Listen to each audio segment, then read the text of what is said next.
Assalamualaikum warahmatullahi wabarakatuh. Perkenalkan, nama saya Syafat Nisarabani. Di sini saya ingin mempresentasikan hasil penelitian saya, yaitu strategi pemasaran digital pada produk inovasi onigiri nasi tempe untuk meningkatkan daya tarik konsumen.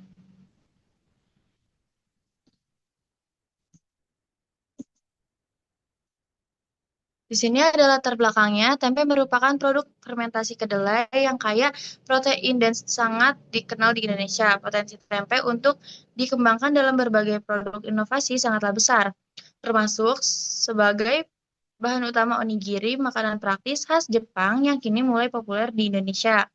Inovasi onigiri nasi tempe menawarkan keunikan dan nilai gizi tinggi sekaligus menjawab tren konsumen yang menginginkan makanan praktis, sehat, dan bernilai tambah. Keberhasilan produk inovasi seperti onigiri nasi tempe sangatlah bergantung pada strategi pemasaran digital yang tepat. Perkembangan teknologi digital dan media sosial membuka peluang besar untuk menjangkau konsumen lebih luas dan membangun interaksi yang personal. Penelitian ini menunjukkan bahwa faktor-faktor seperti kualitas produk, harga, pelayanan, serta faktor psikologis dan emosional konsumen sangatlah mempengaruhi keputusan pembelian produk tempe. Oleh karena itu, pemahaman mendalam tentang persepsi konsumen dan faktor-faktor yang mempengaruhi keputusan pembelian sangat diperlukan untuk memutuskan strategi pemasaran digital yang efektif. Dengan strategi pemasaran digital yang tepat, diharapkan produk onigiri nasi tempe dapat diterima dengan baik oleh konsumen, meningkatkan penjualan dan pemberian nilai tambah bagi pelaku usaha makanan tradisional yang berinovasi di era modern. Nah, di sini ada rumusan masalahnya itu ada tiga, yaitu bagaimana persepsi konsumen terhadap produk onigiri nasi tempe. Terus kedua, apa saja faktor yang mempengaruhi keputusan pembelian konsumen terhadap onigiri nasi tempe? Bagaimana strategi pemasaran yang efektif untuk meningkatkan penjualan onigiri nasi tempe? Terus selanjutnya ada tujuan, yaitu analisis dan memahami persepsi konsumen terhadap produk onigiri nasi tempe. Terus ada meningkatkan faktor-faktor mempengaruhi keputusan pembelian konsumen. Nah, ketiga, mengidentifikasi strategi pemasaran yang efektif dalam meningkatkan penjualan onigiri nasi tempe di pasar Indonesia. Terus ada manfaatnya memahami persepsi konsumen terhadap produk onigiri nasi tempe untuk menyesuaikan produk dengan selera pasar. Terus yang kedua, mengidentifikasi faktor utama yang mempengaruhi keputusan pembelian seperti kualitas, harga, dan promosi. Yang ketiga, menentukan strategi pemasaran efektif seperti inovasi rasa, kemasan praktis, promosi digital, terus itu gunanya untuk meningkatkan penjualan. Terus di sini ada tujuan tinjauan pustaka persepsi konsumen, yaitu ada Astawan dan Laut. Itu tahun 2025 meneliti persepsi konsumen terhadap serbuk minuman tempe. Metodenya itu menggunakan survei kuesioner analisis deskriptif. Hasilnya itu konsumen memiliki persepsi positif, minat tinggi mencoba dan bersedia membayar lebih. Ada hubungan signifikan antara karakteristik responden dan persepsi. Terus selanjutnya ada Sleman tahun 2021 meneliti persepsi konsumen terhadap tempe siap saji. Terus tujuannya mengidentifikasi atribut yang mempengaruhi persepsi, menganalisis komponen utama, dan menyusun strategi pemasaran. Fokusnya itu terhadap persepsi konsumen. Hasil Hasilnya itu faktor utama yang mempengaruhi persepsi adalah merek, kualitas, harga, kemasan, gizi, label halal, terus promosi dan aksesibilitas.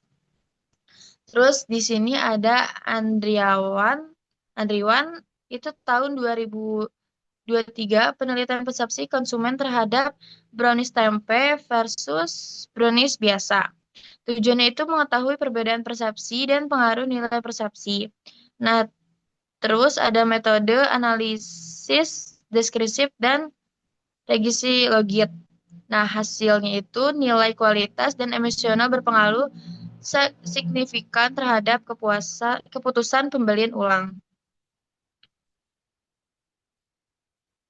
Terus di sini ada tinjauan pustaka, ada saat Satrebats, yaitu tahun 2015 meneliti daya terima onigiri dengan subsidi beras ketan putih 10 sampai 30% dan isian opor ayam tambah serundeng, menganalisis daya konsumen terhadap produk pangan dengan pendekatan persepsi. Terus selanjutnya Sinolah tahun 2014 meneliti perilaku konsumen terhadap produk tempe di Magetan. Fokus utamanya adalah bagaimana konsumen mengambil keputusan pembelian tempe serta pengaruh faktor eksternal seperti harga, kualitas produk, dan promosi terhadap perilaku tersebut. Terus selanjutnya ada tinjauan pustaka strategi pemasaran, yaitu ada Yanti, Mardiana, dan Ayu. Tahun 2018 meneliti strategi pemasaran tempe pada UMKM di desa Seimencirim dengan pendekatan deskriptif, kualitatif, dan data dikumpulkan melalui observasi, wawancara, dan dokumentasi dari 3 pengusaha tempe, lalu dianalisis menggunakan SWOT. Hasilnya itu menunjukkan pentingnya saluran pemasaran efisien operasional serta strategi pertumbuhan yang sesuai dengan porsi SWOT masing-masing pelaku usaha. Terus ada Lula tahun 2020 meneliti strategi pemasaran digital tempe di Surabaya. Metodenya itu ada IE dan SWOT. Hasil penelitiannya itu strategi terbaik adalah pemesanan tempe via media sosial. Kesimpulannya, digital marketing efektif untuk mengembangkan usaha tempe. Terus ada Andriwan tahun 2023 meneliti persepsi konsumen terhadap brownies tempe dan tempe biasa. Brownies biasa. Terus tujuannya itu mengetahui perbedaan persepsi dan pengaruh nilai persepsi, yaitu ada kualitas, emosional, fungsional, sosial terhadap pembelian ulang. Terus metodenya itu analisis deskriptif dan regresi logit. Hasilnya itu nilai kualitas dan emosional berpengaruh signifikan terhadap keputusan pembelian ulang serta untuk melakukan strategi pemasaran digital inovatif yang menggabungkan kampanye online, analisis data, pemahaman TAM, serta personalisasi pesan terbukti efektif dalam meningkatkan penjualan dan loyalitas konsumen di era digital. Selanjutnya ada tinjauan teoritis perilaku konsumen. Itu menurut Philip Coulter dan Kevin Keller tahun 2009 dan 2016, perilaku konsumen adalah studi tentang bagaimana individu, kelompok, dan organisasi memilih, membeli, menggunakan, dan mengevaluasi produk, jasa, ide, atau pengalaman untuk memenuhi kebutuhan dan keinginan mereka. Terus yang kedua ada Solomon, tahun 2007 dan 2017, studi proses ketika individu atau kelompok memilih, menggunakan, membuang jasa, ide, atau pengalaman untuk memutuskan kebutuhan dan keinginan. Terus ada Gunawan dan Agustin. Tahun 2019, perilaku konsumen adalah studi tentang bagaimana individu, kelompok, dan organisasi memilih, membeli, menggunakan, dan membuang barang jasa, ide, atau pengalaman untuk memutuskan kebutuhan dan keinginan.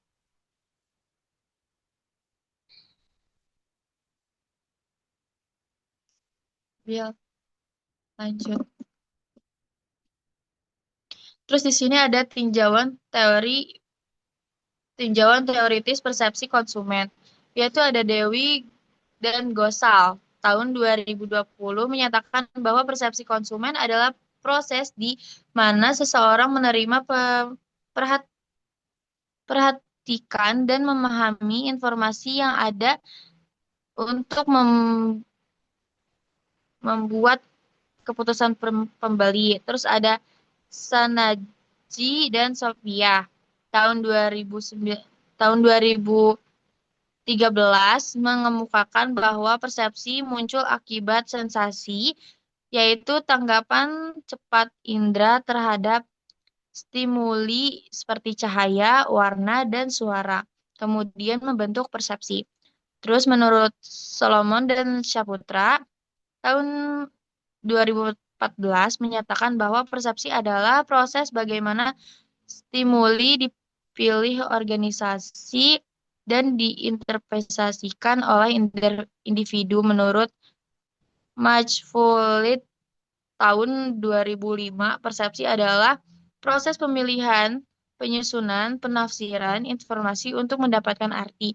Persepsi bersifat subjektif karena dipengaruhi oleh pengalaman dan memori masa lalu.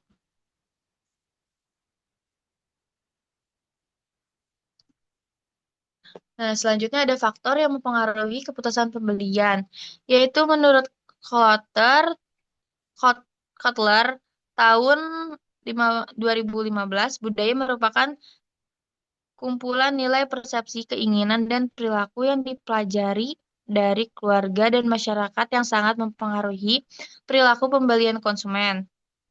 Subbudaya dan kelas sosial juga termasuk dalam faktor budaya yang penting. Menurut Kotler tahun 2015 dan Alma tahun 2020 juga menegaskan bahwa kebudayaan sangatlah berpengaruh terhadap nilai-nilai dan pola perilaku pembelian konsumen. Selanjutnya ada faktor sosial.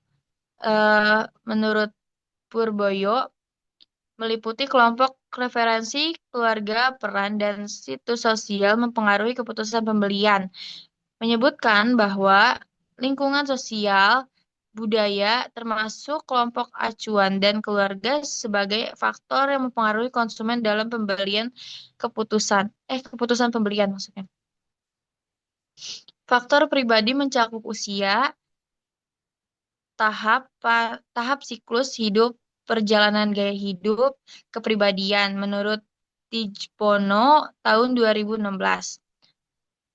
menambahkan bahwa motivasi, kebutuhan, kepribadian, dan gaya hidup merupakan faktor internal yang mempengaruhi keputusan pembelian. Terus di sini selanjutnya ada tinjauan teoritis, strategi pemasaran, ada Coulter dan Armstrong tahun 2008 dan 2012 menyatakan strategi pemasaran sebagai logika pemasaran di mana unit bisnis terhadap menciptakan nilai dan memperoleh keuntungan dari hubungannya dengan konsumen. Strategi ini adalah rancangan terstruktur yang menguraikan bagaimana berbagai aktivitas pemasaran yang akan mempengaruhi permintaan produk di pasar sasaran tertentu.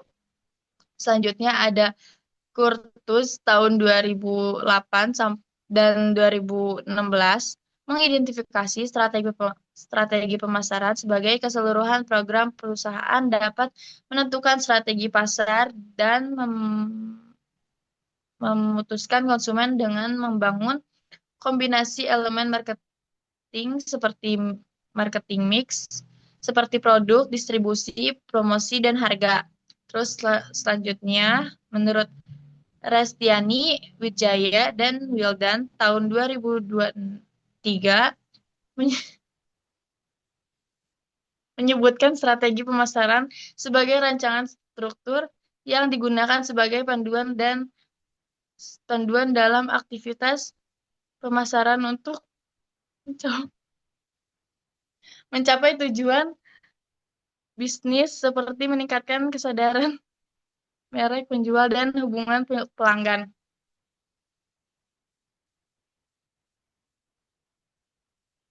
Lanjut, Bill. Selanjutnya ada metode penelitian, lokasi dan waktu penelitian itu dilakukan di Kabupaten Bogor dan penelitian ini dilaksanakan pada bulan Maret hingga Juni tahun 2025. Jenis dan sumber datanya itu diperoleh oleh penelitian Data primer, data data primer diperoleh langsung dari responden melalui kuesioner, dan sekunder. Data pendukung berasal dari jurnal, buku laporan penelitian terdahulu, dan artikel ilmiah. Ini memungkinkan penelitian memperoleh gambaran yang komparatif dan valid mengenai persepsi konsumen serta strategi pemasaran digital yang efektif untuk produk onigiri nasi tempe. Selanjutnya ada metode penentuan sampel. Penentuan sampel dalam penelitian ini menggunakan non-probability sampling dengan teknik purpose sampling. Teknik ini dipilih karena penelitian ini mendapatkan responden yang memang relevan dan memiliki pengalaman atau ketertarikan terhadap produk onigiri nasi tempe, sehingga sampel yang diambil adalah konsumen potensial dan aktual yang memenuhi karakter tertentu. Metode pengumpulan data eh, adalah metode pengumpulan data penelitian digunakan adalah menyebarkan kuesioner dan menggunakan skala Likert 1-4 untuk mengukur persepsi konsumen terhadap atribut produk, rasa, kemasan, harga, inovasi, dan faktor keputusan pembelian.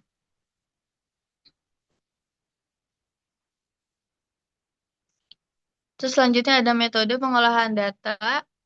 Penelitian ini membutuhkan reduksi data, penyajian data, analisis data, interpretasi data. Terus ada reduksi data adalah proses penyaringan dan penyederhanaan data yang telah dikumpulkan dari kuesioner. Penyajian data hasil reduksi kemudian diorganisasikan ke dalam bentuk yang sistematis dan mudah dipahami. Penyajian data ini memudahkan penelitian ini membaca dan melihat pola serta hubungan antara variabel dan yang diteliti. Terus ada analisis data dilakukan untuk menguji hipotesis dan menjawab rumusan masalah penelitian. Metode yang digunakan itu adalah analisis strategi analisis statistik dengan menggunakan software Microsoft Excel. Analisis ini meliputi pengolahan data kuesioner dengan skala Likert 1-5 untuk mengukur persepsi konsumen terhadap atribut produk produk seperti rasa, kemasan, harga, dan inovasi. Intinya, metode ini digunakan untuk menarik kesimpulan terkait persepsi konsumen dan faktor-faktor yang mempengaruhi keputusan pembelian dan juga untuk dasar dalam merumuskan strategi pemasaran digital yang efektif untuk produk onigiri nasi tempe. Pengelolaan data ini penelitian memastikan bahwa data yang dihasilkan valid, relevan, dan dapat digunakan untuk pengambilan keputusan yang tepat dalam strategi pemasaran digital produk inovasi. Sekian, kurang lebihnya mohon maaf. Wassalamualaikum warahmatullahi wabarakatuh.